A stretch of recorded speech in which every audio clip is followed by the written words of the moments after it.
बिस्मिल्लाहिर्रहमानिर्रहीम। अस्सलाम वालेकुम नाज़रीन, मैं हूं मोहम्मद रिजवान सरवर और आप प्रोग्राम देख रहे हैं हीरोज़ ऑफ पाकिस्तान। नाज़रीन, दुनिया में चंद एक लोग ऐसे भी होते हैं जो अपने ज़ाती मफादात नहीं बल्कि लोगों की आसानी को देखते हैं और अपनी ज़िंदगी को वक्फ कर देते हैं। जी हाँ, आज आपसे जिस शख्सियत की मुलाकात करवानी है वो महज पुलिस ऑफिसर नहीं बल्कि एक विजनरी लीडर बन चुके हैं। खुली कचहरी लगाते हैं, लोगों के मसाइल सुनते हैं और उनको एड्रेस करते हैं और उसका हल भी निकालते हैं। जी हाँ, आज आपकी जिस शख्सियत से मुलाकात करवानी है उनके नज़दीक महज ये कोई जॉब नहीं या कोई नौकरी नहीं बल्कि उनके नज़दीक ये एक फरीज़ा है, कौमी फरीज़ा है जिसको वो बड़ा अहसन तरीके से सर अंजाम दे रहे हैं। जी हाँ, आपकी मुलाकात जिस शख्सियत से करवानी है, मेरे साथ चलिए, अंदर चलते हैं और उनसे आपके जो सवालात हैं उनके सामने रखते हैं। अस्सलाम वालेकुम सर, कैसे हो? ठीक है, खैरियत से? Nice to meet you, thank you. नाज़रीन, आप प्रोग्राम देख रहे हैं हीरोज़ ऑफ पाकिस्तान और मेरे साथ मौजूद हैं डीआईजी ऑपरेशन जनाब फैसल कामरान साहब। फैसल साहब, आगाज़ प्रोग्राम का करते हैं आपकी ज़िंदगी के आगाज़ से। क्विकली पहले तो ये बताइए, कहाँ पैदा हुए और इब्तदाई तालीम कहाँ से हासिल की और बचपन में क्या ख्वाब थे जो आज की हकीकत बन चुके हैं? बचपन में भी ऐसे कुछ ख्वाब थे? मैं रावलपिंडी से मेरा ताल्लुक़ है। अच्छा। स्कूलिंग और सारी एजुकेशन वहाँ हुई और मास्टर्स मैंने फिर कायद-ए-आज़म यूनिवर्सिटी से किया। ओके। उसके बाद कुछ अर्सा कॉर्पोरेट लाइफ भी देखी और टेलीकॉम का बूम था। टेलीकॉम में कुछ अर्सा 2-1 साल टेलीकॉम में लगाए। ओके। उसके बाद फिर सीएसएस के एग्ज़ाम में अपेयर हुआ 2007 वाले एग्ज़ाम में 2007 और 2009 में फॉर्मली इस सर्विस को ज्वाइन किया, जनवरी 2009 में। ओके। तो उस वक्त शायद अगर अब देखते हैं उसको तो मेरा ख्याल था कि मैं बचपन में ये बहुत शौक था मैट्रिक के बाद के डॉक्टर बनना है। अच्छा। किसी प्री मेडिकल में जाने का और वो सारी चीज़ें, लेकिन ये कि कुछ चीज़ें हैं जो आप डिसाइड करते हैं, कुछ आपके लिए अल्लाह ने डिसाइड किया। यानी बचपन में आप डॉक्टर बनना चाहते हैं? मैं बिल्कुल डॉक्टर अच्छा। बनना चाहता हूँ। और फिर ये किस तरह से इस तरफ आ गए? सीएसएस की वजह से हुआ ये? बिल्कुल, क्योंकि सीएसएस के एग्जाम्स के बाद डिसाइड होता है कि इंसान कहाँ पर सर्विस देगा। बिल्कुल ऐसा ही है। जिस वक्त वो एज ग्रुप होता है उसमें आपको बहुत सारी चीज़ों की क्लैरिटी नहीं होती। जब आप 21-22 साल के होते हैं उस वक्त आपको बहुत सारे सिस्टम्स, मुल्क में होने वाली बहुत सारी कैरियर चॉइसेस का उतने अच्छे तरीके से नहीं पता होता। सीएसएस का आपको डिटेल्स नहीं पता होती, कितने ऑक्यूपेशनल ग्रुप्स हैं, हर ग्रुप के क्या प्रोज एंड कॉन्स हैं या उसमें क्या अच्छाई है और आपकी नेचर के साथ वो ऑक्यूपेशनल ग्रुप कितना मैच करता है, आप ज़िंदगी में क्या करना चाहते हैं। ये चीज़ें जब फिर आप सर्विस में आते हैं आपको ग्रुप एलोकेट हो जाता है। मेरी फ़र्स्ट चॉइस पुलिस थी, पुलिस में और अल्हम्दुलिल्लाह फर्स्ट चांस जो अवेल किया उसमें एग्ज़ाम दिया, क्वालिफाई कर लिया और अपना फर्स्ट जो चॉइस का ग्रुप है वो मिल गया। उसके बाद लेटर ऑन फिर आपका ये जब सफ़र शुरू होता है इसके अंदर बहुत सारे आपके मेंटोर्स ऐसे मिलते हैं, आपको ऑफिसर्स ऐसे मिलते हैं जो आपको ग्रूम करते हैं, आपको सिखाते हैं एंड देन यू डिफाइन कि आपने किस तरह का अफसर बनना है जिस जगह पे आप चाहते हैं। तो 2009 में जो सफ़र शुरू हुआ वो खैबर पख्तूनख्वा से शुरू हुआ। पेशावर मेरा पहला स्टेशन था जहाँ पे मैंने नौकरी की। वहाँ से आगाज़ हुआ? वहाँ से आगाज़ हुआ। वो जो 5 ईयर्स हैं केपी में गुजरे हुए वो आपको बड़ा आपकी ज़िंदगी पे हमेशा उसका एक नक्श रह जाता है। उन ऑफिसर्स का भी रहता है, उन ऑफिसर्स की जो एडवाइस होती है उस ज़माने में जो आपको बताया होता है कि क्या करना है, सर्विस कैसे होनी है, वो सारी चीज़ें फिर लर्निंग प्रोसेस होता है कि बिल्कुल।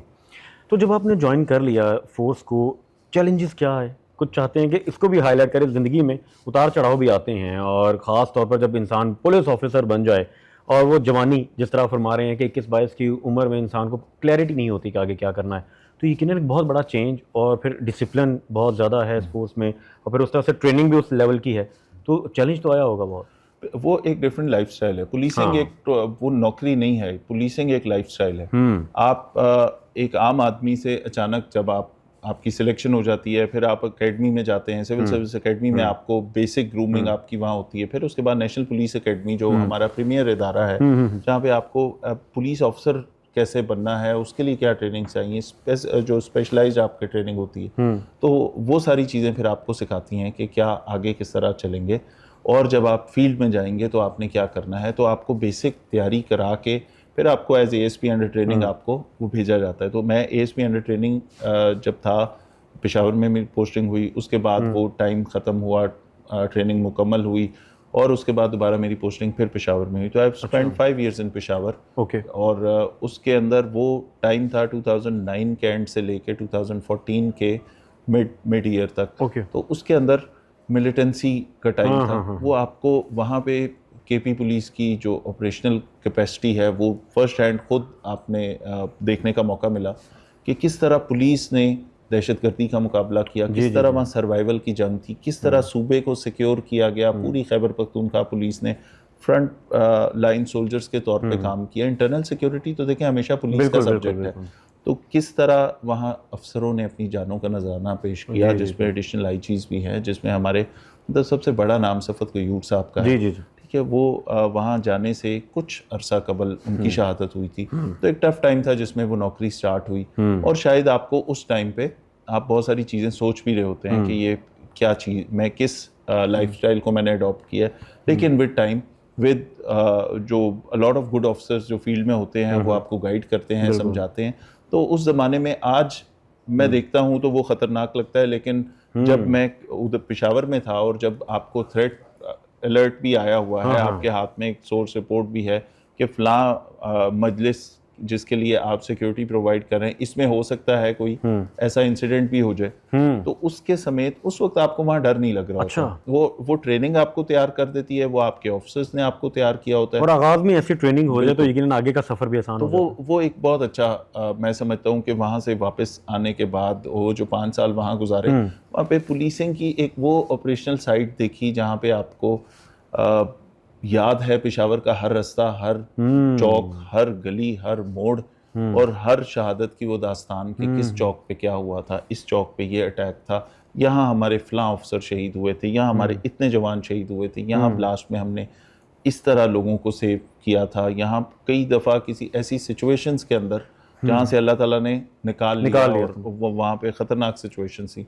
तो स्टार्ट सर्विस का वहाँ से हुआ, फिर ग्रेजुअली एक लंबा सफ़र था जो अब तक चल रहा है। पंजाब पुलिस में मेरी एंट्री हुई थी 2018 के एंड में, और फिर उसमें वहाँ से पिंडी यानी आप पेशावर में ही रहे और पेशावर से फिर आप पंजाब पुलिस में आए या दरमियान में कोई 5 इयर्स इन पेशावर। उसके बाद को तकरीबन 3 साल प्राइम मिनिस्टर हाउस में मेरी पोस्टिंग थी as security officer to prime minister.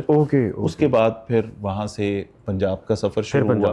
तो पंजाब में फिर रावलपिंडी में 2.5 साल गुजारे, फिर वहाँ से एज DPO भावलपुर गया, साउथ पंजाब का एक्सपोजर मिला, वहाँ पे तकरीबन 9-10 महीने मैं भावलपुर में रहा। फिर उसके बाद मैं SSP ऑपरेशंस इस्लामाबाद पोस्ट हुआ। साउथ पंजाब का एक्सपीरियंस आपका कैसा रहा? साउथ पंजाब बहुत ही अच्छी जगह है। अच्छा। बोली बहुत मीठी है, मीठी सराइकी जुबान का आपको पता है कि वो एक उसका अपना एक मज़ा है, और बड़े वहाँ के लोग बहुत ही मैं समझता हूँ बहुत अच्छे लोग हैं वहाँ पे। फिर पुलिस की कैपेसिटी बहुत अच्छी है वहाँ पे, क्राइम डिटेक्ट करने की, ट्रेस करने की। कोई ऐसा केस नहीं था जो भावलपुर पुलिस जो है वो फौरी तौर पे ट्रेस ना कर ले। अच्छा। तो वहाँ पे, और मैं आपको इंटरेस्टिंग बात यह है कि हर इलाके में जैसे जैसे ज़िला चेंज होगा, हर पुलिस का थोड़े थोड़े ट्रेट्स ऐसे होंगे जो उसको दूसरे से डिफरेंट करते होंगे, स्ट्रेंथ्स होंगी ऐसी जो उसको आइडेंटिफाई करती होंगी, इस पुलिस की ये खास बात है। तो भावलपुर बहुत ही पीसफुल सा डिस्ट्रिक्ट भी था, लेकिन ऑब्वियसली पंजाब का लार्जेस्ट डिस्ट्रिक्ट है एरिया वाइज, और बड़ा स्प्रेड हुआ हुआ है, बड़ा डेवलप्ड है और साफ सुथरा शहर है। तो वहाँ पे पुलिसिंग का एक एक्सपीरियंस और वहाँ पे कमांड करने का एक एक्सपीरियंस वो मेमोरेबल है। फिर उसके बाद SSP ऑपरेशंस इस्लामाबाद, कैपिटल की नौकरी वैसे आपको पता है चैलेंजिंग होती है। फिर वहाँ से DPO सियालकोट, फिर DPO सियालकोट वहाँ पे कुछ टाइम के बाद वो इलेक्शंस आ गए, उसकी शफलिंग हुई, तो उसके अंदर फिर मैं DPO सरगोदा पोस्ट हुआ। फिर DPO सरगोदा से फिर मैं वहाँ तकरीबन 15 महीने गुजारने के बाद अब यहाँ 1.5 साल से मैं लाहौर में पोस्ट। लाहौर फिर आप आ गए फाइनली, और लाहौर में आके तो यकीनन कुछ डिफरेंट होगा और बहुत कुछ डिफरेंट होगा। जिस तरह यहाँ पर इवेंट्स होते हैं, फिर ईदों पर आपकी ड्यूटी होती है, मुहर्रम में, और PSL हुआ कुछ ऐसा पहले हमने देखा, इस वक्त भी रिसेंटली ये जो ख़त्म हुई है साउथ अफ्रीका की सीरीज। इस तरह के बहुत सारी एक्टिविटीज़ लाहौर में होती हैं जो दीगर शहरों में नहीं होती। 11,298 सिक्योरिटी इवेंट्स हैपेंड इस 1.5 साल में। अप्रैल 2024 से अब तक लाहौर पुलिस ने 11,298 सिक्योरिटी इवेंट्स की पे सिक्योरिटी दी है। मैं वही बात कर रहा हूँ, ये 1.5 साल बिल्कुल मुख्तलिफ है आपके जो पास्ट एक्सपीरियंस है। बिल्कुल इतनी ड्यूटी, इतनी लॉ एंड ऑर्डर की ड्यूटी, इतनी सारी ड्यूटी किसी भी और आपको डिस्ट्रिक्ट में नहीं मिल सकती। और Lahore being the seat of government, तो उसके अंदर जितनी VIP मूवमेंट्स हैं, क्राइम है, छोटे इशू की भी सिग्निफिकेंस बहुत बड़ी हो जाती है, हाईलाइट होता है। बिल्कुल। तो और फिर इसके इस तरह की मूवमेंट्स, इस तरह के विजिट्स, इस तरह की चीज़ें किसी और जगह नहीं। फिर क्राइम पे भी नज़र रखनी है, फिर आपकी लाहौर में होने वाली हर एक्टिविटी मीडिया भी बहुत हाईलाइट करता है। फिर आपके ऊपर बहुत सारे इदारे बैठे हैं जो आपके ऊपर चेक एंड बैलेंस रखे हुए हैं। हाई कोर्ट यहाँ पे है, यहाँ पे जुडिशरी का बहुत चेक एंड बैलेंस है कि कोई ह्यूमन राइट्स की वायलेशन ना हो, कुछ लोगों को इंसाफ मिल रहा हो। तो इसके ऊपर चेक एंड बैलेंस लाहौर के अंदर बहुत ज़्यादा है। प्लस पॉपुलेस सबसे ज़्यादा है, यहाँ की आबादी देखें पौने 2 करोड़ के करीब लाहौर की आबादी है। तो इस इतनी बड़ी आबादी वाला कोई और शहर ऐसा नहीं है। लाहौर एक बड़ा एक्सपीरियंस है, बहुत बड़ा। अभी तक कैसा चल रहा है ये एक्सपीरियंस? मेरे ख्याल में इससे अच्छा शहर भी कोई नहीं है। तो मैं समझता हूँ कि ये ज़िंदगी का बेस्ट पीरियड है इस लिहाज से कि वाकई जिस तरह लाहौर के बारे में सुना था, लाहौर उससे भी ज़्यादा अच्छा है। लाहौर ही उससे ज़्यादा अच्छे। Thank you sir, thank you. अच्छा फैज साहब, चूँकि लाहौर का तो एक्सपीरियंस हो गया, टाइम किस तरह मैनेज करते हैं? चूँकि अभी ये जैसे जिक्र हो ना, इतनी एक्टिविटीज़, ईदें, शबरातें, सारा कुछ ड्यूटी पे होते हैं आप, तो फैमिली मैनेजमेंट और फैमिली के साथ टाइम गुजारना ये तो बड़ा मुश्किल हो जाता होगा। बिल्कुल मुश्किल होता है। बच्चों से मुलाकात अक्सर इसी घर में रहते हुए, बच्चों से मुलाकात कई दफ़ा सिर्फ उनके स्कूल जाने के वक्त सुबह 7 बजे होती है। अच्छा। उस 7 से 7:15 तक उनसे मुलाकात का टाइम है। कितने बच्चे हैं सर? मेरे 2 बच्चे हैं। अच्छा। तो उनसे मुलाकात, जब वो स्कूल जाना है और उन्होंने 7:15 बजे अगर घर से निकलना है तो 7 बजे मेरी उनसे मुलाकात होगी। तो और कई दफ़ा ये होगा कि रात को आप घर पहुंचेंगे तो बच्चे ऑलरेडी सोए होंगे। तो फैमिली लाइफ ऑब्वियसली थोड़ी सी इफेक्ट होती है। लेकिन मैं यहाँ पे क्रेडिट दूंगा पुलिस वालों की, जो फैमिलीज़ हैं तमाम की, चाहे वो मेरा SHO है, चाहे मेरा कांस्टेबल है, चाहे कोई ऑफिसर है, उनकी फैमिलीज़ की बहुत सारी कुर्बानियाँ होती हैं और बहुत सारे ऐसी चीज़ें फैमिली की हम मिस आउट कर देते हैं। बच्चों की पेरेंट टीचर मीटिंग, बच्चों के स्पोर्ट्स डे के फंक्शन, रिजल्ट पे जाना, बच्चे को कोई प्राइज़ मिल रहा है, अवार्ड मिल रहा है स्कूल की तरफ से, कोई रिकग्निशन है, and you are not there. तो आपका बच्चा शायद तलाश कर रहा होता है कि मेरे वालिद अपनी नौकरी को ज़्यादा टाइम दे रहे हैं, इस मौके पे मेरे साथ नहीं खड़े। तो ये गिला आपको शायद हर पुलिस वाले की फैमिली से ज़रूर आए। बिल्कुल। मेरी पहले एक मुलाकात हुई, हमारे बड़े अजीज़ दोस्त हैं उनसे, उनका भी यही कहना था कि फैमिली अक्सर प्रेशर में आके या गुस्से में आके, मेरी मिसेस कह देती है मुझे कि यार आप जॉब छोड़ क्यों नहीं देते ये वाली। तो आपके साथ भी कभी ऐसा हुआ कि आपने सोचा हो कभी, या फैमिली की तरफ से ऐसा प्रेशर आया हो?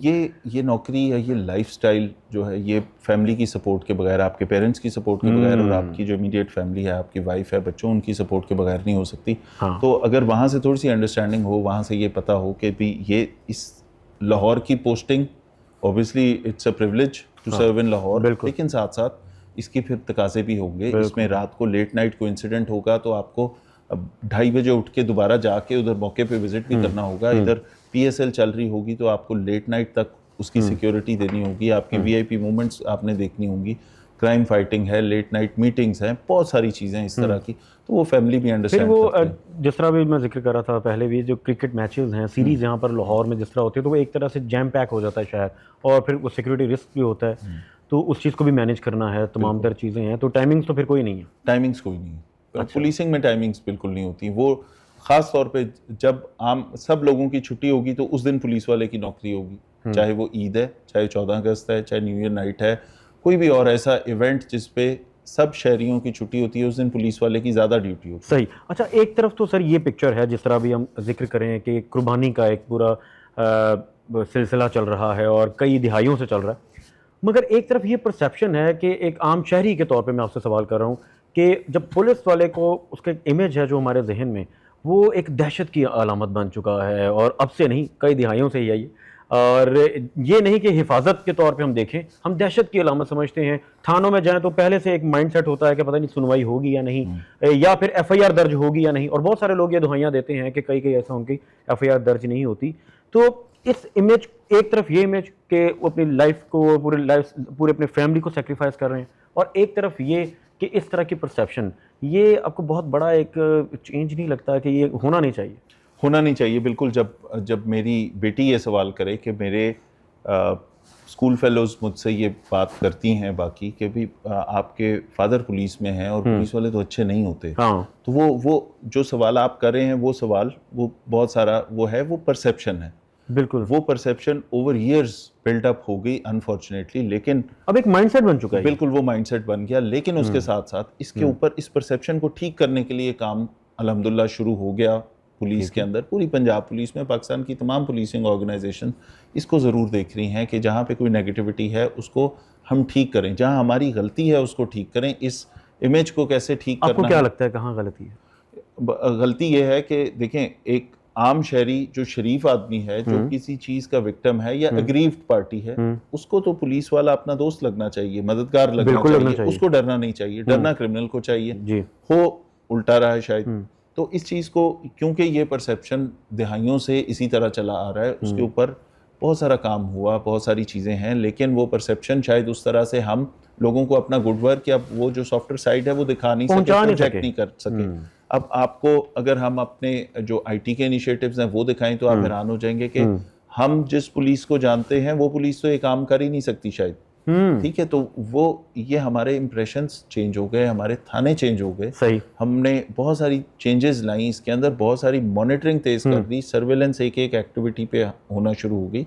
तो लेकिन शायद उस तरह से हमने कम्युनिकेट लोगों से नहीं किया था पहले, जिसकी वजह से वो फासला रहा। अब वो जब हमने फासला कम करना शुरू किया तो लोगों को वो पॉजिटिव चेहरा भी नजर आया। उस सिपाही का जो आपके बॉर्डर सिक्योर कर रहा है, प्रोविंशियल बॉर्डर्स आपके, उस बंदे का जो सर्दी गर्मी बारिश धूप हर एक मौसम में आपके लिए बंदूक उठा के खड़ा है ताकि आप सिक्योर हों, वो डॉल्फिन वाला जो कि वर्दी में आपके लिए सारा दिन पेट्रोलिंग भी कर रहा है, लोगों को चेक भी कर रहा है, और जिसकी वजह से बहुत सारे लोग पकड़े जा रहे हैं और सड़कें महफूज हो रही हैं। वो चीज़ें अब हमने, वो जो फासला है वो तब खत्म होगा ना जब हम लोगों से बात करेंगे। तो हमने अपने ऑफिसेज अब खोल दिए, हमने लोगों से कहा कि ये 2025 या 24 ये वो ज़माने नहीं है कि आप अपने इसको एक क्लोज ऑर्गेनाइजेशन बनाएं, आप लोगों के सामने रखें कि हम जो कर रहे हैं वो ये है। और अगर इसमें आपको कोई खराबी नजर आती है, आप शहरी हैं, ये आपकी पुलिस है, अगर आपको कहीं कोई फॉल्ट इसमें नजर आता है, किसी चीज से आप खुश नहीं है, आइडेंटिफाई करें, हम उसे ठीक करें। नाज़रीन, गुफ्तगू का सिलसिला इसी तरह जारी रहेगा, मगर अभी वक्त हुआ है शॉर्ट ब्रेक का, आप कहीं मत जाइएगा।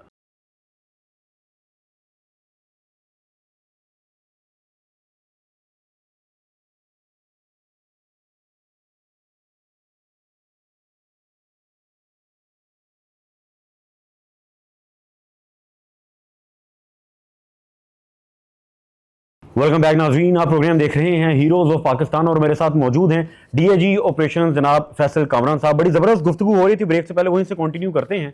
अच्छा, बिल्कुल सही, मगर सर जो इखलाकी ट्रेनिंग है, जो मेरा असल सवाल है वो ये है कि इखलाकी ट्रेनिंग पे भी काम हो रहा है, क्योंकि वो अब डिजिटलाइजेशन की तरफ भी हम मूव कर रहे हैं, बहुत सारी चीज़ें बेहतर हो रही होंगी, मगर इन द एंड इशू जो है वो इखलाकियात पर है कि जिस तरह से पेश आना, एक शख्स परेशान हाल होता है वही थाने जाएगा ना, तो उसके लिए तो आप जब इखलाकियात से उससे मिल लेंगे, कोई मोहब्बत से उसकी बात सुन लेंगे तो आधा मसला हल हो जाता है। तो क्या इस पर ज़रूरी नहीं है कि कोई ट्रेनिंग दी जाए और इस पर चेक एंड बैलेंस भी रखा जाए? इस पर ट्रेनिंग बहुत सारी दी जाती है और हमारे ट्रेनिंग इंस्टीट्यूट्स में भी दी जाती है। जो हमारे ट्रेनिंग कॉलेजेस हैं जहाँ से कांस्टेबल्स जो रिक्रूट होते हैं वो आते हैं, चाहे सब इंस्पेक्टर्स या एएसआई जहाँ पे ट्रेन होते हैं, या ऑफिसर्स जहाँ पे ट्रेन होते हैं, इस पर बहुत सारी चीज़ें आपको बताई जाती हैं। लेकिन मैं ये ज़ाती तौर पे समझता हूँ बहुत सारी ट्रेनिंग वो है जो आप घर से लेके आते हैं, ठीक है, बहुत सारी वो है जो फिर आपने इस माशरे में का फ़र्द होते हुए अपने पीयर्स से, दोस्तों से, कॉलेज में, यूनिवर्सिटी में आपने वो ली है। ठीक है। पुलिस का फिर जो आप जब वो इदारे का जो ट्रेनिंग प्रोसेस है वो शायद उसमें बहुत ज़्यादा शायद इम्पैक्ट कहीं पे डालता भी होगा, कुछ जगह पे नहीं भी होगा।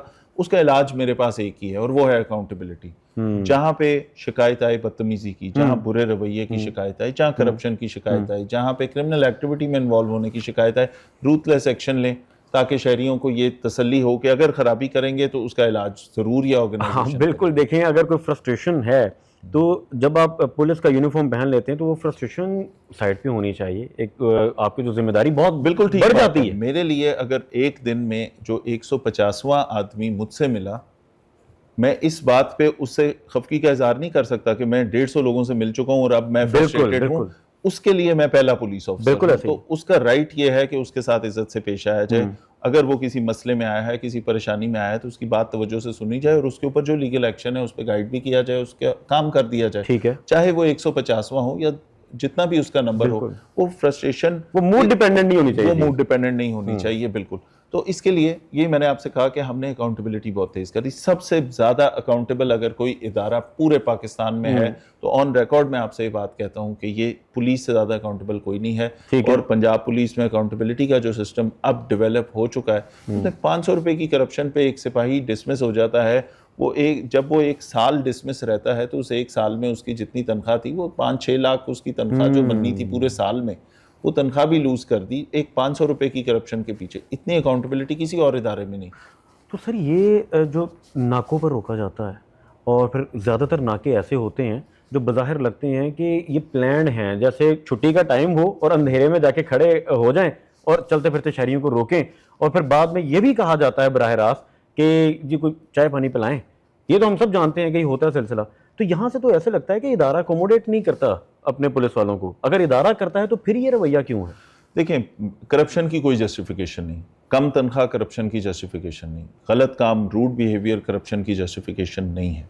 ठीक है, आप कोई भी चीज़ का बहाना नहीं बना सकते कि आपको मैं इस वजह से फ़लाँ शख्स या फ़लाँ कांस्टेबल या फ़लाँ ऑफिसर या फ़लाँ सीनियर ऑफिसर ये कोई गलत काम कर रहा है, इसकी कोई जस्टिफिकेशन नहीं। जो गलत है वो गलत है, बिल्कुल ठीक। ठीक है, लेकिन कुछ चीज़ें over a period of time may be due to lack of monitoring या वो क्लोज वॉच वो कम हुई, खराबी हुई, उसको अब हम ठीक करना शुरू हुए। अब हमने अकाउंटेबिलिटी का प्रोसेस इतना रूथलेस कर दिए। 508 बंदे डिसमिस हो चुके हैं इस महकमे से पिछले 1.5 साल में, करप्शन की वजह से। इसके अंदर करप्शन है, इसके अंदर आपके किसी क्रिमिनल एक्टिविटी में इन्वॉल्व होना है। Yes. जहां प्रूव हुआ पर्चा भी होगा, महकमे से भी निकल जाएंगे ताकि आपकी दोबारा एंट्री सहूलतकार भी बन जाता है। हाँ बिल्कुल, क्योंकि देखें लोगों की इस यूनिफॉर्म से लोगों की तवक्को ये है कि आपकी महाफिज है। अगर ये महाफिज ने ही आपको लूट लिया तो वो जो ट्रस्ट ब्रेक होता है उसके लिए मुझे फिर जीरो से बहुत कोशिश करनी नस्लों तक पड़ती है। मुंतकिल हो जाता है। बिल्कुल, और वो आप जिस परसेप्शन की बात कर रहे हैं हो सकता है आपने फर्स्ट हैंड कभी एक्सपीरियंस ना किया हो, लेकिन क्योंकि आपके घर में किसी ने ये बताया था, आपके किसी बड़े ने बताया था, आपके दोस्त ने शेयर किया था, आपके किसी जानने वाले ने अपना मेरा माइंड भी वही बुरा एक्सपीरियंस आपसे शेयर किया, वो बुरा एक्सपीरियंस आपका वो परसेप्शन पुलिस के बारे में बन गया। चाहे आप हमारे खिदमत मरकज में कभी ना गए हों, चाहे आप किसी थाने खुद कभी ना विजिट किया हो, चाहे आपका कोई वास्ता उस तरह पुलिस से डायरेक्टली ना पड़ा हो, अब कितने सारे लोगों का हमसे वास्ता पड़ता है। अगर एक साल में 3 लाख FIR लाहौर में हुई तो ये 3 लाख हमारे वो लोग हैं जो हमसे मिले।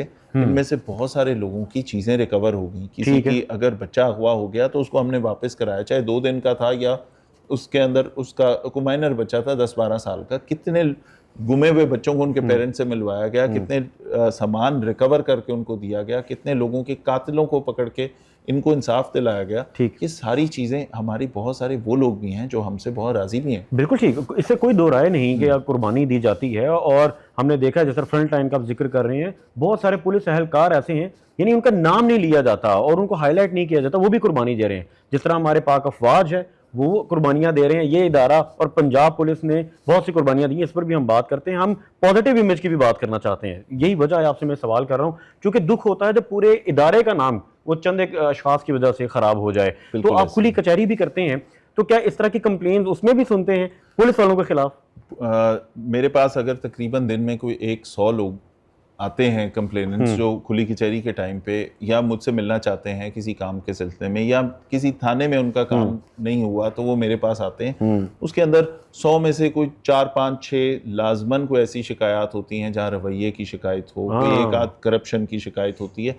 वो ट्रस्ट एक टाइम था कि कोई शिकायत नहीं आती थी। वो ट्रस्ट आप पे कर रहे हैं, ठीक है, वो शिकायत क्यों नहीं आती थी? कि जी पुलिस वाले की शिकायत पुलिस को करेंगे, इन्होंने इसके ऊपर क्या एक्शन लेना है। जब वो पेटी भाई ये कहा जाता था, वो जब एक्शन होता हुआ नजर आया तो उसके बाद वो चीजें इंप्रूव हुई, फिर शिकायत आना शुरू हो गई। उन शिकायत के जब रिस्पॉन्स में हमने उस पर एक्शन लिया, हमने उनके ऊपर पर्चे दिए, डिसमिस किया, लोगों को नजर आया कि बिल्कुल एक्शन होता है, तो उससे ये हुआ कि पुलिस भी अलर्ट हो गई। पुलिस वालों को ये पता लग गया कि कोई इम्प्यूनिटी नहीं, हमारे अफसरों ने बिल्कुल गलत काम में हमारे पीछे नहीं खड़े होना। ये जब ट्रस्ट आया तो वो शिकायत भी अल्हम्दुलिल्लाह अब करप्शन की कम हो गई। हाँ, ऑन एंड ऑफ देखें, टेम्पटेशंस का शिकार कोई भी आदमी हो सकता है, चाहे वो इस माशरे का कोई और फर्द हो या पुलिस वाला हो या किसी और प्रोफेशन से ताल्लुक़ रखता हो, टेम्पटेशंस का शिकार हो सकता है। लेकिन पुलिस वाले से एक्सपेक्टेशन आपकी ज़्यादा है क्योंकि हम पब्लिक आई में हैं, हम नज़र आ रहे हैं, आपको हर जगह नज़र आ रहे हैं, चाहे रोड पे आ रहे हैं, चाहे सैलाब में हैं, जंग में हैं, किसी सिक्योरिटी इवेंट पे हैं, मैचेस पे हैं, क्राइम फाइट करते हुए हैं, नारकोटिक्स पकड़ते हुए हैं, हम आपको हर जगह नज़र आ रहे हैं। तो इसलिए क्योंकि हम पब्लिक आई में हैं तो हमारी बहुत सब बड़ी तादाद में से अगर पुलिस वाला कोई वर्दी पहन के कोई चीज़ करेगा, बुरा रवैया रखेगा, करप्शन करेगा, तो वो हाईलाइट ज़्यादा होगा। यानी कोई पुलिस वाले की बुराई किसी को नज़र आ जाए या उसका रवैया गलत हो, ख़राब हो, तो वो बराह रास्त आपकी खुली कचहरी में आके कंप्लेन कर सकता है और इस उम्मीद के साथ कि उस पर एक्शन लिया जाएगा। बहुत सारे तरीके हैं, बहुत सारे चेक एंड बैलेंस हैं। ये खुली कचहरी तो एक फोरम है, और बड़ा मैं समझता हूँ कि अगर इस 1.5 साल में ये 24,000 लोग भी आए हैं तो ये इन 24,000 लोगों के जो छोटे छोटे काम हो गए, जो उनको इंसाफ मिल गया, जहाँ पे पुलिस, अगर उनमें से चंद लोगों की पुलिस के खिलाफ शिकायत थी उस पर भी एक्शन हो गया, ये तो एक बहुत छोटी सी तादाद है जो जिनको रिलीफ मिल रहा है। इसके अलावा बहुत सारा बहुत बड़ा काम जो पुलिस कर रही है वो तो हम अक्सर इग्नोर कर जाते हैं ना, वो हमें नहीं पता लगता कि पुलिस ने इसके अलावा क्या किया। या आपका लॉ एंड ऑर्डर, आप देखें जंग के दिनों में जहां सारी अवाम अपनी पाक अफवाज के साथ खड़ी थी, पुलिस वहां पे, पुलिस की फ्रंट लाइन पे ड्यूटी थी बहुत सारी जगहों पे। जहां सैलाब के दिनों में बिफोर टाइम लाहौर में एक इंसानी जान अल्हम्दुलिल्लाह ज़ाया नहीं हुई, बल्कि जानवरों तक को भी बचा के सेफ जगह पे पहुंचाया गया, इसलिए कि इदारे तैयार थे। बिफोर टाइम ये सारे काम किए गए। मैचेस में सिक्योरिटी थ्रेट बहुत ज्यादा थे। 29 साल बाद आपके पास आईसीसी वापस आया और ऑन ड्यूटी आ गए मेरे ख्याल से वो ऑफिसर्स भी जिनको छुट्टियां दी हुई थी। बिल्कुल सब लोग आ गए। आईसीसी 29 साल बाद पाकिस्तान में इतना मेगा इवेंट आया जिसकी सिग्निफिकेंस ये थी कि हो सकता है आपका दुश्मन मुल्क ये चाहता हो कि ये कोई किसी तरीके से खराब कर दें और ये फेल हो जाए, ठीक है। उसमें चाहे वो लाहौर पुलिस है, चाहे वो बाकी जिन जगहों पे जिन शहरों पे इवेंट्स हुए, पाकिस्तान की पुलिसिंग ऑर्गेनाइजेशन ने बिल्कुल उसके अंदर दिन रात एक करके उन इवेंट्स को सिक्योर किया। बहुत सारी ऐसी पुलिस की वो चीज़ें हैं, वो फेस है जो शायद हम इग्नोर कर जाते हैं। पट्टा उसके ऊपर क्यों लग जाता है? उन चंद बुरे लोगों की वजह से। तो मैं हमेशा ये रिक्वेस्ट करता हूँ कि इसके ऊपर आपके पास फोरम बहुत सारे हैं, एक नहीं है। ये एक छोटा सा फोरम है मेरे ऑफिस का, जो लाहौर में अगर किसी का कोई मसला है मेरे पास आ सकते हैं, थाने से मसला है मेरे पास आ सकते हैं। आपके पास सीएम का कंप्लेंट सेल है, आपके पास आईजी का कंप्लेंट सेल है, आपके पास आईएबी है, इंटरनल अकाउंटेबिलिटी ब्रांच, उसमें जाके बता सकते हैं। ठीक है, इतने सारे फोरम्स हैं जिसमें आपकी शिकायत को बहुत तवज्जो से सुना जाता है, उसको ठीक किया जाता है। तो जरूरत इस बात की है। इस तरह भी हो सकता है कि एफआईआर ना कट रही हो या अपने थाने को जाने से घबरा रहा हो तो वो बराह रास्त इधर कांटेक्ट कर ले, या वहां जाना जरूरी है थाने पहले? बहुत सारे लोग मेरे पास आते हैं। अगर ऑन एन एवरेज आजकल तकरीबन 100+ लोग मेरे ऑफिस में आते हैं, तो उन 100 में से तकरीबन 60 लोग ऐसे होते हैं कि वो थाने नहीं जाते, वो पहले मेरे पास आ जाते हैं कि हमने आपकी खुली कचहरी का सुना है, हम आपके पास आए, अब आप हमें थाने भेजें, एसएचओ को फोन कर दें कि मैं आ रहा हूँ। अच्छा, ठीक है। ये एक ट्रस्ट है जो इस शहर के अवाम का मेरे ऊपर, अगर इस ऑफिस के ऊपर है, मैं उनको भी वेलकम करता हूँ, हाँ साथ गाइड भी करता हूँ कि सर आप थाने एक दफ़ा ट्राई तो करें, अभी वो चीज़ें चेंज हो गई हैं। अभी थाने में एसएचओ को ये डर है कि अगर मैंने इसकी बात ना सुनी तो अगले दिन डीआईजी ऑपरेशन तो 1 मिनट में अगले दिन इससे मुलाकात हो जाएगी। कोई ऐसा मुश्किल काम ही नहीं है कि डीआईजी से मिलना है या सीसीपीओ से मिलना है या किसी एसपी से मिलना है तो किसे फ़ोन कराना पड़े। ये सब अपने ऑफिस खोल के बैठे हैं कि आप आएँ और मिलें। सर इसी तरह दूसरी पोर्टल्स पे भी होगा जिस तरह बता रहे हैं, सीएम हेल्पलाइन जो है वहाँ पर भी इसी तरह बराह रास्त कॉल की जा सकती है या जाके मिला जा सकता है? सीएम का पोर्टल पे भी आप कॉल कर सकते हैं, ऑनलाइन भी एप्लीकेशन दे सकते हैं, आईजी साहब की हेल्पलाइन के ऊपर 1787 पे कॉल कर सकते हैं, और आप वेबसाइट के थ्रू भी कर सकते हैं। इसी तरह मेरे ऑफिस भी तशरीफ ला सकते हैं। कंप्लेन लॉन्च करना आसान हो गया। तो बहुत सारे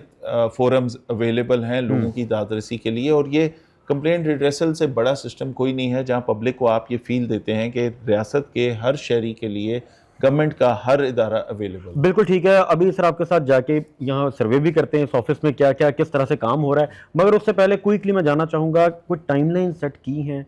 केस टू केस वेरी करती हैं यकीनन, मगर इस तरह से कुछ चेक एंड बैलेंस हो कि डकैती की वारदात है, चोरी की वारदात है, मर्डर का केस है, कितने अरसे में उसको सॉल्व करना है, सोल्यूशन प्लान देना है, कोई आपकी एंड से कोई इस तरह की इंस्ट्रक्शंस?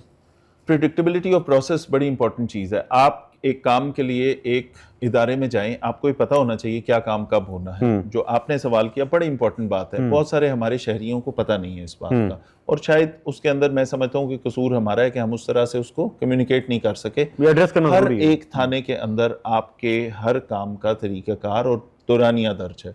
कौन सी एफआईआर 8 घंटे में होनी है, ये आप थाने में एंटर होंगे, आपको सामने बोर्ड पे नजर आएगा कि अगर ये मर्डर है, रेप है, किडनैपिंग है, अटेम्प्ट टू मर्डर है, या कोई इससे रिलेटेड क्राइम अगेंस्ट पर्सन है, तो ये 8 घंटे में आपकी एफआईआर दर्ज, ये डिक्लेयर्ड है वहाँ? ये वहाँ पे लिखा हुआ। ओके, ठीक है। वो अब अगर किसी शहरी को ये पता ना हो कि ये 8 घंटे में होना है, ठीक है, तो हो सकता है उसको कोई बंदा उसे लेट करने की कोशिश कर ले, या मैं आज नहीं आ रहा, या मेरी हाई कोर्ट में पेशी है, या मैं फलां जगह बिजी हूँ, या मेरे सर में दर्द है। ठीक है। अब आपको अपने राइट का पता लग गया कि ये वाला काम तो 8 घंटे में पुलिस करने की पाबंद है, और अगर फलां ने नहीं किया तो मैं एसएचओ को बताऊं, या 1787 पे कह दूं, या डीआईजी ऑफिस में बता दूं, तो उसका तरीकाकार दे दिया। फिर इसी तरह अगर कोई किसी के साथ कोई वारदात होती है 24 घंटे के अंदर पर्चा दर्ज होना फर्ज है, ठीक है। 24 घंटे में उस वारदात की रजिस्टर करके उसकी कॉपी उसको हैंड ओवर करनी है कि ये आपका पर्चा हो गया, अब हम इस पे तफ्तीश कर रहे हैं और हम कोशिश करते हैं कि उसको एट अर्लीस्ट उसमें बंदा ट्रेस करें, कैमरे देखें, फुटेजेस देखें, केस को ट्रेस कर लें। तो इसमें सर बड़ा इंपॉर्टेंट है, हमें बहुत मैसेज भी आते हैं कि ये खास तौर पर, चूंकि आपसे ये डिस्कस करना ज़रूरी है कि लोग फिर अदालतों का रुख करते हैं जब उनको यहाँ से इंसाफ नहीं मिलता, कि कोई एक्टिविटी नहीं हो रही, एक्शन नहीं लिया जा रहा। तो एक आम आदमी को अंडरस्टैंडिंग इस लेवल की नहीं होती कि अगर फॉर एग्जांपल एफआईआर दर्ज नहीं हो रही और किसी की दर्ज हो भी जाए, उसके बाद भी अरेस्ट ना किया जा रहा हो मुलजिम को, या ऑब्वियसली तो इस तरह की परेशानी हो तो वो क्या करे उसके बाद? सबसे पहली और सबसे इफेक्टिव चीज़ है 1787। देखें लोग, मैं बहुत सारे लोगों से, 1787, हाँ, ओके। 1787 आई साहब का कंप्लेंट सेल है, जिसके ऊपर आपको अगर कोई शिकायत इमरजेंसी में आपने करना है 15, जो आपको इमरजेंसी रिस्पांस चाहिए पुलिस का, वो तो है 15। अब आपको इस प्रोसेस के बाद अगर कोई शिकायत है कि मेरा तफ्तीशी डिले कर रहा है, मेरी इन्वेस्टिगेशन स्लो चल रही है, ऑब्वियसली तफ्तीशी के पास अगर 60 केसेस की तफ्तीश है, ठीक है, और आपको लगता है कि मेरे केस पे अभी तक कोई चीज़ नहीं हो रही, तो आपने नोटिफाई करना है। लोग खामोश होकर बैठ जाते हैं या सोचते हैं कि शायद इसको पैसे देंगे तो स्पीड तेज होगी, बिल्कुल, ठीक है। और हो सकता है कई जगहों पे वो डेलिब्रेट इसीलिए हो कि शायद कोई स्पीड मनी मिले तो काम चले, लेकिन उसमें क्या करना है, लोगों को ये बताना जरूरी है कि आपने 1787 पे कॉल कर देनी है। 1787 पे कॉल करनी है ऐसे सिचुएशन। 1787 पे कॉल करते ही एक टाइम लाइन शुरू हो जाती है, विद इन 24 आवर्स उसकी आपको 24 आवर्स में टेलीफोनिक कांटेक्ट एस्टेब्लिश करना जरूरी है। 24 घंटे में आपको कॉल जरूर आएगी उस ऑफिस की जिसको ये दरखास्त मार्क हुई। अच्छा। अब अगर मेरे किसी थाने या एसएचओ या किसी जगह पे कोई शिकायत है तो वो मार्क होगी मुझे या कंसर्न एसपी को, ठीक है, ठीक है। वहां से उसने 24 घंटे के अंदर आपसे टेलीफोनिक राब्ता एस्टेब्लिश करना है और अगले 3 दिन में आपसे मिलना भी है और मिलके उसके ऊपर काम करना है, और फिर वो रिपोर्ट जमा करानी है वापस 1787 पे कि शहरी मेरे पास आया, इसका ये काम था और ये काम हमने कर दिया, या ये होने वाला है, या इसमें हम मजीद कोशिश कर रहे हैं। ठीक ठीक, बिल्कुल। उसका फॉलोअप का बड़ा इफेक्टिव एक सिस्टम, बिल्कुल ठीक है। और चूंकि आपने अप्रैल 2024 से गालिबन ये सर्विस का आगाज किया, और तब से लेके अब तक मेजर चेंजेस आप क्या समझते हैं जो माइलस्टोन्स आप अचीव कर चुके हैं? सबसे पहली चीज़ जो लाहौर पुलिस के कल्चर में हमने ऐड की, या वो मैं अचीवमेंट समझता हूँ लाहौर पुलिस की, वो ये है कि हमने बिल्कुल ये वादा किया कि हम पर्चा नहीं छुपाएंगे। कहीं वारदात होगी, ये हो नहीं सकता कि लाहौर में किसी के साथ खुदा ना खासा अगर कोई इंसिडेंट हो जाए और उसका पर्चा दर्ज ना हो। अच्छा, तो इस पे चेक एंड बैलेंस होता है? इसके ऊपर एक एक पर्चा करवाना, पर्चा कटवाना तो मुश्किल होता है सर। हाँ, तो वो पर्चा आपका 24 घंटे में दर्ज होता है। किसी के साथ कोई वारदात हुई, ना पर्चा छुपेगा, ना क्राइम छुपाने के लिए हम वो पर्चा छुपा लेंगे कि जी ठीक है कल कर देंगे, परसों कर देंगे, 5-7 दिन किसी को आप इतना तंग करें कि वो उसके बाद कहे कि मैं करवाता ही नहीं, ठीक है। हमने कहा हर एफआईआर दर्ज होगी, अपने टाइमलाइन में दर्ज होगी, ठीक है। जहां पे आपके साथ क्राइम हुआ हर वारदात को हम रजिस्टर करेंगे, ताकि जब वो रजिस्टर होगी तो उसके ऊपर एक्शन होगा। यस। और एसएचओ उसके ऊपर मुल्ज़मान को ट्रेस करेगा, वो बंदे पकड़े जाएंगे, इन्वेस्टिगेशन वाले उसे चालान करेंगे। तो एफआईआर दर्ज कराना जो इंसाफ का पहला बड़ा माइलस्टोन है, वो चीज़ हमने इंश्योर कर दी लाहौर के अंदर कि अब कोई एफआईआर क्राइम की छुपती नहीं है। हम पूरा पर्चा एग्जैक्ट जो चीज़ है हम पर्चा दे देते हैं और टाइमलाइन के अंदर देते हैं। सबसे पहला माइलस्टोन तो ये था, ठीक है। उसके बाद फिर एक चीज़ कही जाती थी कि जिस तरह कराची है बहुत बड़ा शहर है, जी, जिस तरह लाहौर है बहुत बड़ा शहर है, पाकिस्तान का दूसरा बड़ा शहर है, पॉपुलस शहर है, तो इसके अंदर एक इम्प्रेशन ये था कि क्राइम नहीं कम हो सकता। जी हाँ, ठीक है। आप कहा यह जाता है कि जी लॉ एंड ऑर्डर अच्छा चलाएं, कुछ सिक्योरिटी इवेंट्स बड़े अच्छे चलने चाहिए, आपके जो बड़े इवेंट्स आए, मैचेस हैं या कोई भी चीज़ है, रिलीजियस इवेंट्स है, मुहर्रम है, सफ़र है, ईदों पे जो ड्यूटी है, वो आपके खैर खैरियत से गुजरने चाहिए, कोई लॉ एंड ऑर्डर सिचुएशन नहीं बननी चाहिए। बाकी क्राइम लाहौर का कम नहीं हो सकता। हमने दूसरा बड़ा माइलस्टोन ये है कि हमने लाहौर का क्राइम कम करके दिखाया। आपका जो गन क्राइम है 83% कम पे खड़े हैं हम। अच्छा, ठीक है। जो आप ये एक डेढ़ साल में, ये इस डेढ़ साल में जो माशरे में देखें बहुत सारी टाइप के क्राइम है ना, लेकिन वो क्राइम जो बड़ा ब्लेटेंट है, आप सड़क पे जा रहे हैं, एक बंदा आपके ऊपर गन तान के आपसे आपका वॉलेट या कोई चीज या मोटरसाइकिल या आपकी छीन लेता है, जी जी, ठीक है। उस पे आपका रियासत से एतमाद उठ जाता है। बिल्कुल, वो जो गन क्राइम है, आप बाइक खड़ी करके गए, आप आए और बाइक नहीं थी, उसमें वो टेरर नहीं है, शायद नुकसान है गरीब आदमी के लिए, वो बाइक बहुत बड़ी चीज है, लेकिन वो टेरर नहीं है। जहां आपके सर पे बंदूक रख के आपसे चीज छीनी जाए, उसका ट्रॉमा आप नहीं भूल सकते। वो जो गन क्राइम है, वो जो रॉबरीज, डेकोइटीज, घर में घुस के असले वाले लोग और घर लूट लिया और दुकान में घुस गए, आपकी दिन भर की कमाई लूट ली, ठीक है, ये सड़क पे आपसे चलते हुए आपका मोबाइल लूट लिया या आपका वॉलेट ले लिया, उससे माशरे में इनसिक्योरिटी बड़ी फैलती है। इसके ऊपर हमने पिछले साल से हमने ये करके बताया कि नहीं, लाहौर का क्राइम कम हो सकता है और बेशुमार कम हो सकता है। गन क्राइम में 83% आपकी गन क्राइम इस वक्त अल्हम्दुलिल्लाह कंट्रोल में है। जहां हम 17,000 पे खड़े थे, वहां अब हम 2,900 पे आ चुके हैं। ये हमारी बहुत बड़ी कामयाबी है। स्नैचिंग हमने कम करके दिखाई। फिर जितने बड़े हमारे जो सिक्योरिटी इवेंट्स हैं जो आपके मुल्क के लिए बड़े इंपॉर्टेंट थे, चाहे वो ईरानियन प्रेसिडेंट का विजिट हो, चाहे आपके वो राइवेंट के बड़े इज्तिमा हो, दाता साहब का उर्स हो, जिसपे 3 दिन के अंदर 15 लाख लोग आते हैं यहाँ पे सलाम करने के लिए, बगैर किसी स्टैम्पीड के, बगैर किसी अनटूवर्ड इंसिडेंट के, वो खैर खैरियत से जब वो इंसिडेंट्स हो जाते हैं तो वहाँ पे भी तो पुलिस का काम है ना।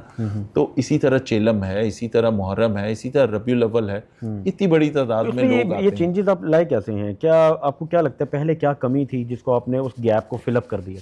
Team work. ओके, ठीक है, आप ये जो काम कर रहे हैं ना लोग, ये मैं बार बार ये कहता हूँ कि मैंने तो शायद यहाँ पे इन 1.5 सालों में एक डाकू मैंने नहीं पकड़ा, ठीक है, लेकिन मेरा काम ये था कि ये जो सारी फोर्स है इसको मोटिवेट करें। इनके जहन में जो चीज़ है कि शायद पर्चा छुपा लेंगे तो पासपोर्ट्स नहीं होगी, शायद हम नारकोटिक्स के लिए झूठी प्रोग्रेस दिखा देंगे तो हमारी बहुत ज़्यादा तारीफ हो जाएगी, शायद हम फलां काम कर लेंगे तो ऐसे होगा और फलां नहीं करेंगे तो ऐसे।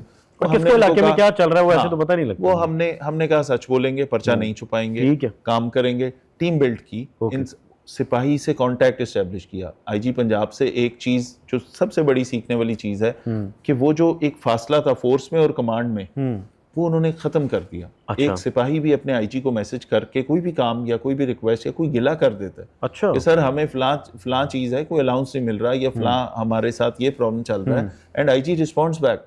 ये जो आईजी साहब की ये वाली चीज हमने देखी तो हमने भी वो फासला कम किया। हमने अपनी फोर्स को इकट्ठा करके हमने उनको कहा कि ये सब लोग, मैं, मेरे एसएसपीज, मेरे एसपीज, मेरे डीएसपीज, एएसपीज, एसएचओज, सबको बिठा के हमने कहा कि आपने ये जो 250 लोगों के ग्रुप के साथ जो मैं बात कर रहा हूँ, यही मैसेज नीचे आप अपने अपने थाने के 100, 150, 200 जहाँ पे जितने है उनके साथ भी कन्वे करें, और डायरेक्टली फिर कांस्टेबलरी के साथ इंटरेक्ट भी किया, वो फासला कम किया। ठीक है, हमने बताया कि ये टारगेट्स हैं, ये काम है और अब से हम ऐसे करेंगे और सबको साथ लेके चले। यानी डायरेक्शन एक क्लियर हो गई जब सबको, तो चीजें आसान हो गई। और वो टीम वर्क के बगैर नहीं हो सकती। टीम वर्क के बगैर ये हो नहीं सकता कि मैं जितनी मर्जी अच्छी चीजें चाहूं और मेरी टीम के लोग उसमें बिलीव ना करें तो वो रिजल्ट्स आप नहीं ले सकते।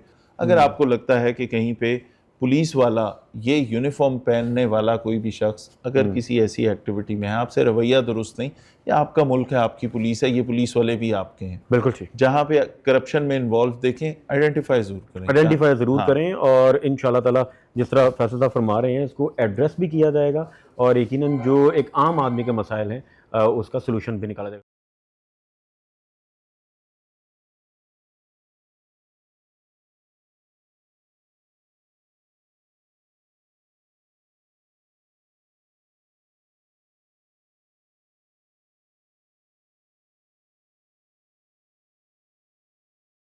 सर मेरे ख्याल से ऊपर चलते हैं और जो यहाँ पर एक्टिविटीज हो रही हैं वो बिल्कुल ठीक। अब ये जितनी आईटी की एडवांसमेंट्स हो गई, वो पुलिसिंग उस ट्रेडिशनल अंदाज में करना, कि वो डायरीज देखें, पेपर्स पे देखें, तो हम पेपरलेस की तरफ गए। बहुत सारी चीज़ें जो हमने ऑप्स रूम, शायद लोगों को लगता है कि ये पुलिस उसी ट्रेडिशनल तरीके से चल रही होगी, गंदे दफातर होंगे, ऑप्स रूम टाइप की कोई चीज़ नहीं होगी। तो ये हमारा डिस्ट्रिक्ट का ऑप्स रूम है। ओके, बेसिक हमारा ऑप्स रूम नर्व सेंटर है पूरे लाहौर के लिए, कि हम यहाँ पे बहुत सारे काम मैनेज कर रहे हैं। मॉनिटरिंग भी यहीं से सारी मॉनिटरिंग पूरे लाहौर की यहाँ से हो रही है। लाहौर को 6 डिविजन्स में डिवाइड किया गया। ठीक है, उन 6 डिविजन्स में मुख्तलिफ ऑफिसर्स यहाँ पे अपने अपने डिवीजन की हर 15 कॉल का ध्यान रख रहे हैं। ठीक है, कोई कॉल सेफ सिटी पे जैसे ही कोई कॉल आती है, वहाँ से उसको ये मैसेज सेफ सिटी वाला डिस्पैच भी कर रहा है, कॉन्फ्रेंस कॉल भी कर रहा है, उससे बात भी कर रहा है, साथ एक मैसेज इसको भी आया। इसने ये देखा अदर इम्पोर्टेंट कॉल क्या हुआ इसके अंदर, caller reported that a suspicious car is standing at said location, needs police help. मतलब मशकूक गाड़ी खड़ी है मेरे पास, आप आके चेक कर लें। ठीक है। अब ये कॉल आने के बाद इन्होंने क्या एक्शन लिया उसका हिसाब किताब रखना है ना, ठीक है। ये इसके अंदर लिखेगा आप कौन ऑफिसर जा रहा है, क्या नंबर है, क्या किया, कितनी देर में पहुंचा, ठीक है, उसका response time 10 minute, 12 minute, 12 minute, 5 minute, ये हर एक का रिस्पॉन्स टाइम भी आ रहा है। ये यानी वेरीफाई होगा मुतल्लिका थाने से या जो भी ऑफिसर को असाइन किया गया। हाँ, फिर उसके बाद उसके ऊपर एक्शन क्या हुआ, इसकी कोई रिपोर्ट लिख दी गई, कॉल का स्टेटस क्या था, इस पे एफआईआर होगी, एफआईआर होने वाली थी, इस तरह की कॉल्स हैं। ठीक है। 84 को आप उसका फॉलो अप साल में बात करते हैं कि क्या आप मुतमईन हैं, 6,500 से ज्यादा, ये फिर फीडबैक ले रहे हैं आपका कि ये एक्सपीरियंस, बाकी ये जितने दिन हैं उतने वर्किंग डेज में हमने बिला नागा अपने दफ्तर में, इसमें फिर अगर जहाँ पे तो पॉजिटिव है और जहाँ पे बंदे ने कहा इसका फायदा ये हुआ तो फाइन, और जब हम लोगों को बताते रहे उसके बाद सेफ सिटी वाले भी वेरीफाई करने। फिर इसके अंदर जिसने कहा कि नहीं बड़ा बदतमीज आपने पुलिस वाला भेजा था, उसने तो बात ही नहीं सुनी, क्या वो दूसरी पार्टी से मिल गया, वो चीज़ें फिर रीचेक होती हैं, उसके ऊपर चेक रखा जाता है बाकायदा। तो ये एक डिवीजन, ये कौन सा डिवीजन है, ये सिविल लाइन डिवीजन की हर कॉल मॉनिटर भी कर रहे हैं, उस पर फीडबैक भी ले रहे हैं। एवरी कॉल जो लैंड करती है 15 पे उसका हिसाब किताब है यहाँ, उस पर डिस्पैच हुआ कितनी देर में हुआ, उससे वेरीफाई करते हैं, फ़ोन करते हैं, पूछते हैं, उसका जवाब लेते हैं उससे। क्लाइंट से भी प्रॉपर उसका फॉलो अप जा रहा है कि क्लाइंट सेटिस्फाइड है। यस। अब ये हमारे पास जितने थानों के लॉकअप्स हैं, अच्छा, उन सब लॉकअप्स में कैमरे लगे हुए हैं, वो यहाँ मॉनिटर कर रहे हैं क्या कोई मंशियात या ऐसी कोई चीज़ तो नहीं इस्तेमाल करा, अपने आप को नुकसान तो नहीं पहुंचा रहा, लोगों से तो नहीं लड़ रहा। तो ये हर एक, ये जो जितने कैमरे हैं, ये एसएचओ क्या कर रहा है अपने थाने में, लोगों से मिल रहा है या गायब है। ओके ठीक है। फिर इसी तरह फ्रंट डेस्क पे क्या इसके सामने, अब ये जो फ्रंट डेस्क ऑफिसर बैठा है वो जो सामने पब्लिक को डील करने के लिए क्या वो मौजूद है या नहीं है, इनका चेक यहाँ से हो रहा है। 3 मेन कैमरा थाने के तो यहाँ मॉनिटर हो रहे होते हैं। अगर ये सीट पे नहीं है तो फ़ौरन पता लग जाएगा और ये अलर्ट करेंगे, एसएचओ को बताएंगे कि आपका फ्रंट डेस्क वाला ऑफिसर नहीं है लोगों को सुनने के लिए। ठीक है, बंदा आएगा, किससे मिलना है उसने, क्या करेगा। ये जो प्रिजनर्स हैं ये जो थाने में हैं, ये एक आगे से थाने के लॉकअप में, थाने के लॉकअप में। ठीक है। तो हर थाने का लॉकअप, हर थाने का एसएचओ का ऑफिस, हर थाने का पूरा थाना ही मॉनिटर किया जा रहा है बेसिकली, बिल्कुल ऐसे ही है। ओके। अब फिर हमारी सोशल मीडिया पे बहुत सारी चीज़ें चल रही होती हैं हमारे बारे में, हमसे रिलेटेड किसी ऐसे टॉपिक पे जिसके ऊपर फौरी पुलिस एक्शन चाहिए, कहीं कोई ऐसा बर्निंग इशू है, खुदा न खासा कोई रिलीजियस इशू है जिसके ऊपर बात हो रही है, वो हर चीज़ ये यहाँ से ढूंढते हैं, मुझे भेजते हैं कि जी आपके डिसइंफॉर्मेशन का। यस, ठीक है। एक तो वो भेजते हैं, दूसरी बात अब जैसे कोई वीडियो वायरल होगी कोई तशद्दुद की, तो इसने हमें बताना है, हमने फ़ौरन चेक करना है किस इलाके की है, उस पर एक्शन ले लेना, क्योंकि कई वीडियोज़ ऐसी हैं, अब ये जैसे लड़ाई नज़र आ रही है आपको, हो सकता है लोगों ने रिपोर्ट भी ना की हो, ठीक, हमने उसको तलाश करके उसके ऊपर एक्शन लेके फिर इसका जवाब देना है। ठीक है, ठीक कि ये हमें वीडियो मिली थी, इसके अंदर ये लड़ाई हो रही थी, पुलिस ने एक्शन लिया और ये बंदे पकड़े, मुल्ज़िमान को कैफरे किरदार तक पहुंचा दिया। यानी कंप्लेन ना भी की जाए तो ये इस तरह से आपकी टीम वर्किंग कर रही है। सोशल मीडिया की सारी मॉनिटरिंग भी कर रहे हैं, फिर हमारे जवाब भी बना रहे हैं, फिर हमारी डेली प्रोग्रेस भी दिखा रहे हैं कि हमने क्या किया। ठीक है, कि हमारी अपनी वीडियोज़ ये सारे इसकी पोस्टिंग, फिर जो लोग कमेंट कर रहे हैं उसमें से अगर कोई अपनी कोई चीज़ बता रहा है तो वो भी बताते हैं कि जी किसने ये शिकायत की कि हमारे इलाके में स्पीकर बहुत ऊंची बजते हैं, शीशा कैफ़े चल रहा है, कोई और ऐसी चीज़, लोग वो बताते हैं, उसका भी ध्यान रखते हैं, वहाँ पे भी एक्शन लेते हैं। ये सोशल मीडिया मॉनिटरिंग का सारा सेटअप है। ओके। फिर इसी तरह ये इलेक्ट्रॉनिक मीडिया भी देखना ज़रूरी है। तो ये सारा इलेक्ट्रॉनिक मीडिया पे चलने वाली खबरें, कई ऐसी चीज़ें होती हैं जो एक दूसरे शहर में हो रही हैं लेकिन इम्पैक्ट हमारे शहर पे आ सकता है। ठीक है, ठीक है। मज़ीद हम आईटी की बात करें तो ये हमारे, अब आप वो दिखाएं, जितने हमारे अड्डे हैं उनके ऊपर हमने ये अपना स्मार्ट आई जो सिस्टम है ये इंस्टॉल कराया हुआ है तमाम अड्डों के ऊपर। ये बस स्टेशन है जो? जी, बस स्टेशन के ऊपर। ठीक है। अब ये यहाँ पे आपने बस स्टेशन पे किसी बंदे ने टिकट लिया, जैसे ही उसने अपना आईडी कार्ड डाला, हमें यहाँ नोटिफिकेशन आ गया कि ये आपका इश्तिहारी है। ठीक है, और इस पे एफआईआर है और ये अरेस्ट हो गया उधर। पंजाब इमरजेंसी आए बड़ा लैंडमार्क सॉफ्टवेयर है जो सेफ सिटी ने खुद बनाया। अच्छा। ठीक है, एक एक चीज़ इस पे आज की नज़र आ रही है। ये पंजाब सेफ सिटी पूरे पंजाब का देख रहा है, हमारे लिए ये डेली बेसिस पे सिर्फ लाहौर का नज़र आ रहा है। आज के दिन की टोटल 15 की कॉल्स हैं 6521, ठीक है, जिसके अंदर बहुत सारी बोगस कॉल्स भी शामिल होती हैं, जिसमें कोई बच्चा फ़ोन करके कह देता है, वो आपसे पूछते हैं आपको क्या मदद चाहिए, वो कहते हैं कुछ भी नहीं, मैं तो वैसे ही फ़ोन कर रहा था। That includes all those non serious calls. Total case generated अब 6521 में से केस जनरेटेड कॉल्स थी 1345। ठीक है, रिस्पॉन्स टाइम अलर्ट, एक कॉल पे हमें अलर्ट आया कि आपका बंदा अभी तक नहीं पहुंचा, लेट हो गया। ठीक है, फिर कॉन्फ्रेंस कॉल, वो मैं आपको भी बताता हूँ। क्राइम रीअकरेंस अलर्ट्स, एक ही सड़क पे अगर एक से ज़्यादा दफ़ा क्राइम हो रहा है तो वो नाअहली है, उसको उसके ऊपर फ़ौरन अलर्ट आता है। फीडबैक, अब ये 640 लोगों को जो कॉल की गई उसमें से 524 ने कहा कि जी बिल्कुल पुलिस का रिस्पांस ठीक था, 116 ने नाराज़गी का इजहार किया। ये क्यों थे, इसको हम ठीक करेंगे। अब आज के दिन का आपका average response time on 15 calls is 13 minute और 41 सेकेंड्स। ठीक है, यानी आपकी एवरेज कॉल्स जो रिस्पॉन्ड हुई हैं वो इस टाइम, इस एवरेज के साथ हुई। ठीक है, उसके अंदर हर एक कॉल का अलग, हर टाइप की कॉल का अलग भी आता है, जिसकी जो कंप्लेन है वो यहाँ अलग से। अब एक कॉल इस तरह की गई जिसमें था शायद कोई टेररिज्म रिलेटेड या ऐसी कोई बात की गई, उस कॉल पे पुलिस पहुंची है 5 मिनट 38 सेकंड पे। ठीक है, ठीक है, मर्डर की कॉल जो हुई, 3 कॉलें हुई मर्डर या मर्डर की अटेम्प्ट की, तो एवरेज रिस्पॉन्स टाइम है 8 मिनट 54 सेकंड। ठीक है, इस टाइम में यानी जहाँ ये 15 में कंप्लेन हुई है तो मुतल्लिका जो भी थाना है, जो भी कितनी देर में पहुंचा, लेट रिस्पॉन्स टाइम क्या था उनका? रिस्पॉन्स टाइम, अब रॉबरी की कॉल 17 रॉबरी की कॉल्स आई हैं तो उसमें एवरेज रिस्पॉन्स टाइम है 13 मिनट 59 सेकंड। इतनी देर में पुलिस पहुंच गई। ठीक है। इस तरह बर्गलरी थेफ्ट का है, मोटरसाइकिल थेफ्ट की 34 कॉलें आई तो 12 मिनट और 27 सेकंड उसका एवरेज टाइम। गाड़ी थेफ्ट की 3 कॉल्स ओरिजिनेट हुई, 5 मिनट 55 सेकंड में पुलिस पहुंची। ठीक है, तो ये हर एक कॉल का ये देखते हैं कि इसके अंदर हमारा टाइम कैसे बेहतर हो सकता है। वो अलर्ट भी आता है, ठीक, और रिकॉर्ड यहाँ अपडेट होता जा रहा है और ये लाइव आ रहा है, लाइव चल रहा है। बिल्कुल, ये इस तरह हमें हर एक जगह का, हर थाने का अलग अलग रिस्पॉन्स टाइम भी आ रहा है।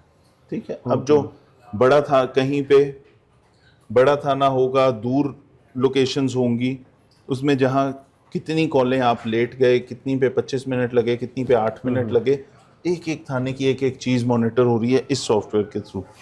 फीडबैक अलग आ रहा है। टोटल कॉल्स में से केसेस बने हैं इतने, ये सारी कॉल्स थी जो 15 पे आई, इनमें से केस रिलेटेड इतनी थी, इतनी ट्रैफिक रिलेटेड थी।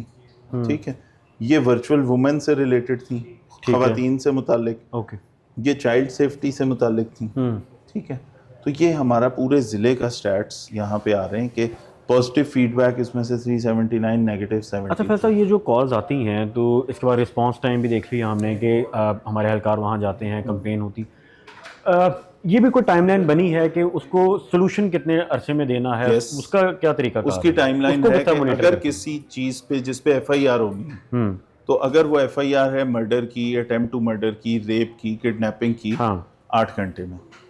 अच्छा, ठीक है, 8 घंटे में उसका क्या सोल्यूशन निकालना है? उस 8 घंटे में पर्चा दर्ज हो जाना। पर्चा दर्ज हो जाना, ठीक है। पर्चा दर्ज होने के बाद फिर इन्वेस्टिगेशन शुरू हो जाएगी ना। तो FIR दर्ज करना पहला स्टेप है इंसाफ का। उसकी एप्लीकेशन रिसीव हो, उस पे फौरी इसी में चैलेंज आता है बहुत सारे लोगों को। फिर उसके बाद अगर रॉबरी की है तो इसका टाइम है 24 घंटे। अच्छा, ये आपने विद इन 24 आवर्स उस बंदे को FIR देनी है कि ये ले आपने बताया क्राइम हुआ, 24 घंटे के अंदर अंदर हमने आपकी FIR रजिस्टर करनी। ठीक है, ठीक है, उसका 24 आवर्स है।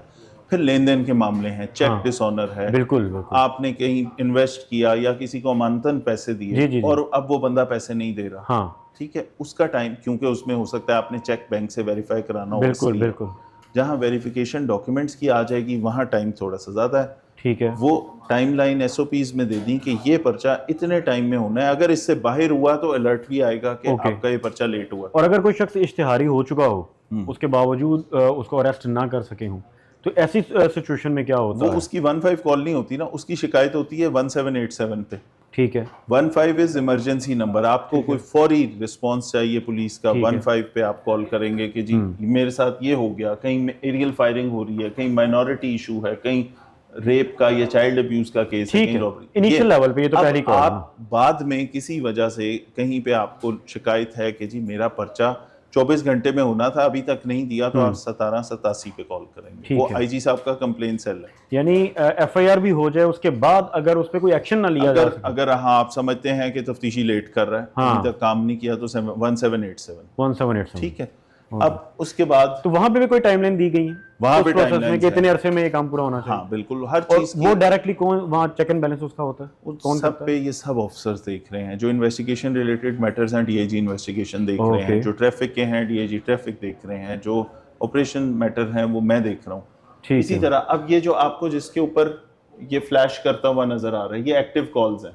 अच्छा, ठीक है, ये अभी बात हो रही है। ओके, ये कॉल्स हैं जो चल रही हैं और सब रिकॉर्डेड है, और सब रिकॉर्ड हो रही हैं। यहाँ से किसी भी कॉल को सुना भी जा सकता है कि किसी बंदे ने क्या बात की। सही।